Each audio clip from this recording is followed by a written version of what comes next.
The best of the morning X 99X. In the 7 years that I've been here at this radio station, almost 8, and I've known Jimmy almost, I guess it would be 6.5 years, easily. Well, not 6.5. Wouldn't it be 6.5? I haven't even worked here 6.5. Oh, then I wouldn't know you that long. You actually so 5.5. About 6 years. I've almost worked 6 here years. 6 years. I've never, ever, ever seen him in the bathroom at the radio station. What? I've never not seen him going to the bathroom, but the men's room. Never just in the men's room. You've never seen him in the men's room? I like to sneak into the ladies' room every once in a while. I wonder where he goes, because I always think when he disappears from the room for a couple of minutes, even if I don't have to go, I go run down there to go in there just to make sure, because I know he gets so freaked out by it. Right. But he's not in there. So do you have some secret hidden place where you go? This is something, no, I just, Is it just people in general or people you know? I do not like going to the bathroom in a public facility. What do you do at a concert? Yeah, what do you do?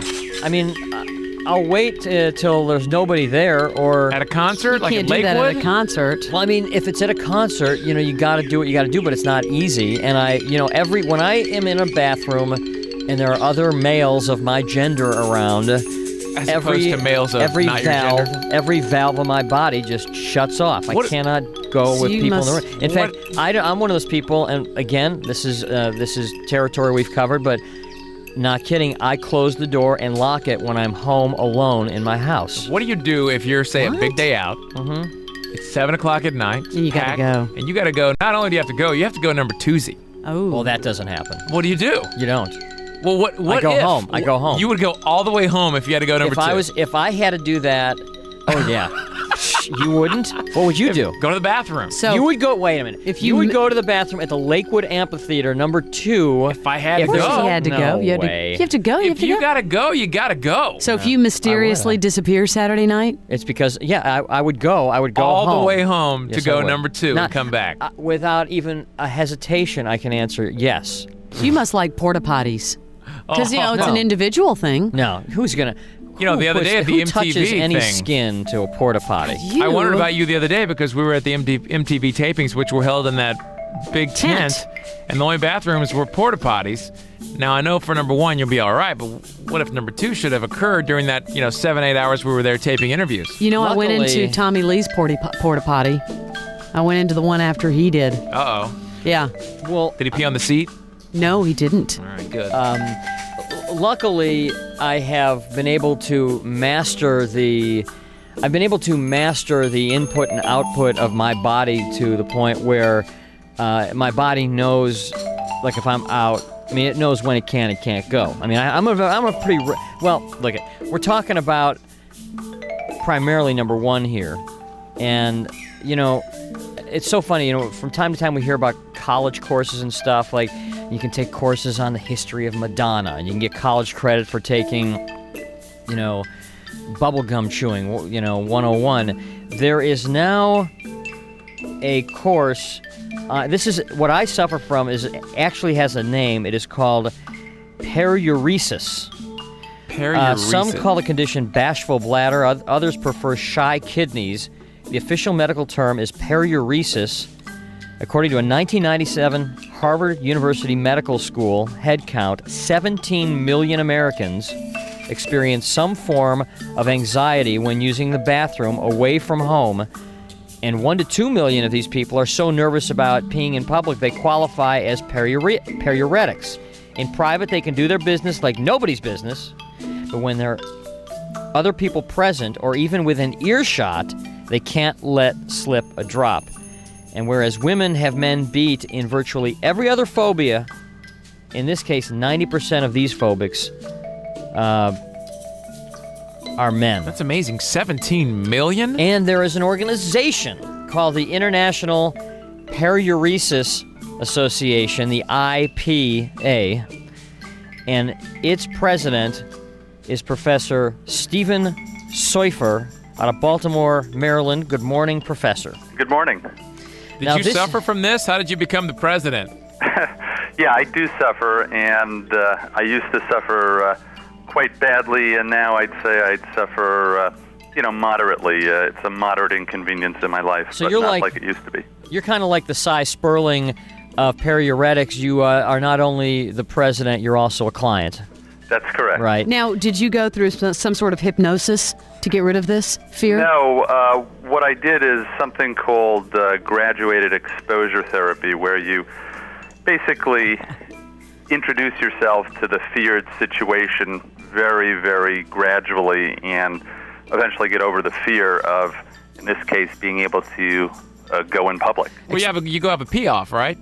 Yeah. We in Baltimore and probably half a dozen other cities in the country now, we have support groups for people who have this difficulty, and they get together. Are there any support groups in Atlanta? No, Okay. Jimmy. not yet. What can you explain first of all? What is the nature of this phobia? Why do I dislike? Why does he freak out? Yeah, why do I freak out the minute, if I'm standing at a urinal and somebody else walks in the bathroom, I freak. Why is that? Well, probably for the same reason that other people freak out about flying or snakes or whatever. What it seems to be is someone has a fear of snakes on the show.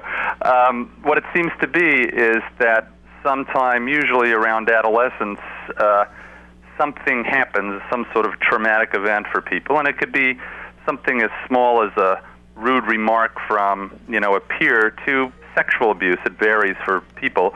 But then some people seem to have a biological propensity toward this situation, and for whatever reason, they then go around for, in some cases, the rest of their lives avoiding peeing in public situations, and in some cases defecating. And Let's just stick to peeing for the sake of Yeah, the okay. conversation. Okay, so continue. yeah, so eventually what happens is that the one of the internal sphincter muscles just locks up, and you have no control over it. And we know people who end up, for example, flying from New York to Tokyo and never use a bathroom until they get into their hotel room in Tokyo, 16 hours. Oh yeah. Well, in the plane, though, you're in a closed little room there. And it's loud. No one can hear you. But there's a fear that somebody's going to walk in. There's a fear that somebody's going to somehow open that door, correct? Well, that someone's waiting or for that somebody's you. waiting for you. And I can't explain the mindset. It's just like, you have to believe me when I tell you that when I'm home and there's nobody around, and I mean nobody around, and I don't have to be anywhere, and that's my time where I can use the bathroom, that's heaven. You get the greatest comfort and the greatest it's so pleasure comforting, but when by yourself. When I'm in You are a so- public this is place, so sick, Jimmy. when I'm in a public place, I just right, it's the sphincter muscles. You're right.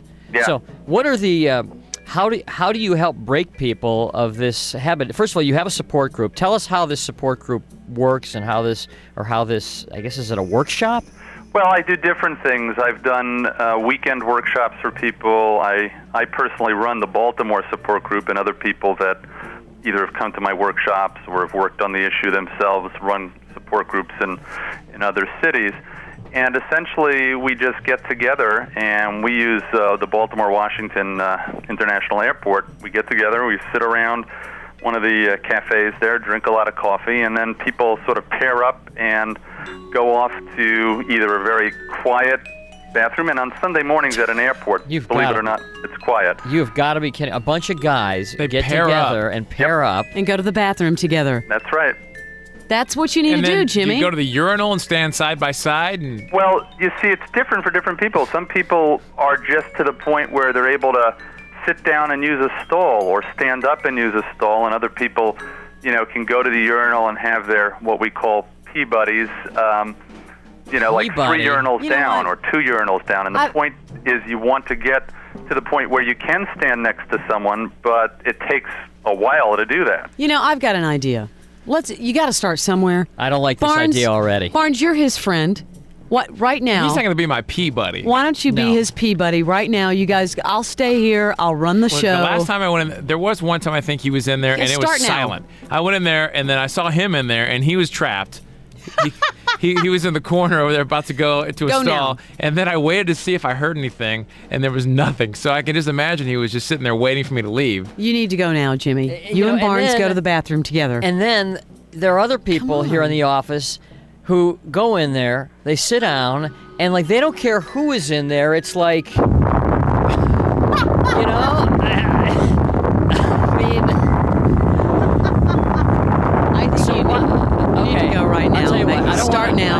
I don't want to start with Barnes Let because Barnes that's be like your- too. That's Okay, too who advanced. would you feel comfortable with, Todd, the butler, or Rich? All right, Rich. You need to be Jimmy's pee buddy. Come on, take Okay, the phone. We get your need to phone, start my somewhere. battery's low. I don't have my phone. Professor Soifer, you think this is a good idea, don't you? Well, we'll do this Well, after you we. got to be careful, though. One of the things that I do at my workshops is Get to in make there, Rich. sure that people are feeling safe when they have a buddy. One of the things, I think part of why this happened is I don't that think- as children or adolescents, our boundaries got invaded. And if you don't have control over the Right. situation, it's not going to do you any good to have someone standing next to you. So, like when I start with people and when I work with them individually, I sometimes, I had one case where I'm sitting in my office on the 4th floor, and the guy had to go down when the building was empty to the 1st floor. That's what Jimmy does. Oh, I check know? the floors all. Oh yeah, I'll tell you what. I know like which offices in this building are gone by 5. I know, for instance, hint people in the office. The 1st floor bathroom is fantastic because it's where the Jenny Pruitt offices are, and it's mostly women that work there. So very few men I have discovered visit that restroom. So I'm in. It's like Valhalla. You're going to have to plan your whole day around this. Yeah. Yeah, actually, paramedics do that. They plan not only their whole days, but their whole lives. All right. So they go in. They have Peabodys. So it's like that cartoon, Sherman and Peabody. Yeah, Why don't So you they guys have- go now, you and Rich? We have to wait till And, two guys have to go, right?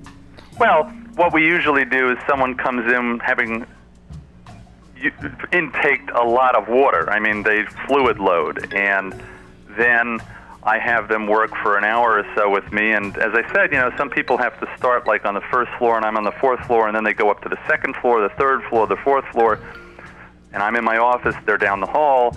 Then they bring me, halfway down the hall, and You know it's eventually outside the successful bathroom door. when they start peeing on your desk. You've Right. come a long way. Well, that's the They're final cured. exam. That's Yeah. the Tell you final what, exam. I think we need to take So- a break and come back And then, because and then what? They graduate to go in and they get to take a dump together? I mean, I don't No, that's a understand. whole separate issue. We won't go there. All right. Stop hey, it. Hey, Mike, I think I'm ready to take this relationship to the next level. Level 2. What do so hold level on. 2, level 2, exactly. Hold on, Dr. Sawyer. All right, Okay. Dr. Soifer, hold on. Let's take a break and Sure. come back, and we'll come back. I'll be in the. Rich, would you like to go pee with me? I'll be your pee buddy, but never your fecal friend. Oh, thank you, Thanks for that, Rich. Rich. Thanks for that addendum. Now we have the microphone wired We're- into the bathroom. Yeah, we're in the men's room right now, and kind of a little surprise because Rich and I come in here to set this whole thing up, and Mike Key from Promotions just waltzed right in and took a pee right in front of us without a problem. Now, you came in here. Let me just get a little interview here. Now, Mike, you came in. You had no problem unzipping, doing your business. At any point were you bothered on any level that there were 2 other men in here? Not exactly, no. I'm kind of used to it. I've been doing it for 32 years now. I kind of got used to it. So Now, you have. did he go to the urinal or the stall? No, he used the urinal. Would you have been able to do it, let's say, if it was a stall situation? Would you have been able to just come in and without any problem? With you and Rich in his stall, no. Well, not in the stall together. Not all of us in the stall together, but like there are 2 guys just hanging out in here, doing their thing. As long as, I could probably deal with it as long as you guys weren't doing anything weird. And you would have no problem. Like, for instance, I would recognize your shoes in a minute. The fact that you could easily be identified by your shoes, that wouldn't bother you? No. He has no problem, It is Jimmy. a bodily gotta do it, function that right? everyone does, Jimmy. I just don't understand that mindset, guys. But everyone does it eventually during I the know. day. Now, Rich, do you suffer? Because Todd is a big sufferer of this. Todd is? Wait a minute, somebody's coming in. Dexter's coming in. Come on in, D, brother. What, D? What y'all doing in here? Everything. What's going on in here? There's your pee buddy. Jimmy, there's your pee buddy. We're just a couple of guys broadcasting a radio show here from the bathroom, Dexter. Don't worry about it. Can I get to the handicap stall? Oh, wait, Dexter's going into the handicap stall. Dexter? Is there one in there? Yeah, there is. Dexter, are you going number 1 or 2 or what? Why? Okay, now, Rich, you don't have a problem with this. None whatsoever. I'll pee on a tree in the middle of broad daylight. All right, so what do I... See, I can't even look at the thing without... Mike is going again. Well, you had a lot of coffee this Jimmy, morning. you're an exhibitionist at heart. How are you not? Because I can't explain it. That's a very valid question. That You run around a nudist camp with 10 listeners, and you have a understand problem this. going to the bathroom with your back turned. That's a completely valid question. It makes no sense. I'm looking at the urinal right now, and I'm just getting I get prickly heat just thinking about it. So, all right, Dexter's back out. Dexter, no, you had no problem. Jimmy, you've got to do this. Too much this This is going to help you out. Wash my hands. Wait a minute, Dexter, do you have any problem at all when you go into a men's room situation if there are other men in there? I do. It depends on what they're doing. Like if someone's in there doing a number 2, I have to come out. I can't go. But I mean, you have no problem, let's say, peeing next to another guy. Right. I have no problems doing that. Right. So you don't have what is it? But I do have a problem like if periurosis? someone's doing a number 2 and What's his problem they're with in that? here. Yeah. What is your problem with that? Well, it just shuts me off. It make me not want to go, and I just come right out. That's it. Hey, Dex, let's see what you got, my man. Oh, Jimmy, stop. Hey, look who's here, Dave Danzig from sales. Now, Danzig, I'm going to guess what he's going, because he just brought a whole stack of sales information and faxes and papers with him. One of our selling points is that we always take the high road, Jimmy, and I appreciate you upholding the standards of 99X. All right, Jimmy, no more So stalling. I'm going to go down to the Pink Pony and try to sell a schedule or two now.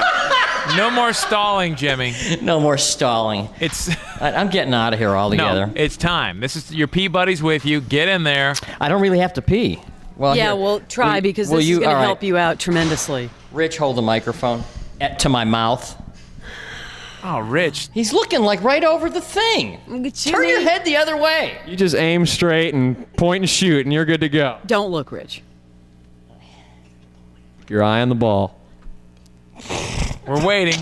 Hang on. I wore boxers today, and they're a little harder to navigate. See, it's not working. Just be patient. Hang on a minute. I'm trying. Need some inspiration. Now, look at he's unzipping his pants. Oh! Come on, He's Rich. going. It's kind of like when you prime something. He's your pee buddy. He's going right next to me, and I can hear it and everything. Oh, soak it out. Oh, man. I can't. I'm telling you, it's like the valve is shut off. And I mean, I had like Choke. You're choked. it won't work. All right, Like this study in periurosis or whatever it's called is not working out. Well, maybe Rich and I just need to get to know each other better as pee buddies. All right, come back out of there now. What do I do when I have to pee and Rich isn't around? That's a good Then what do I question. do? Good question. I can't. You have to wait till your buddy's around. All right. The best of the Morning X. 99X.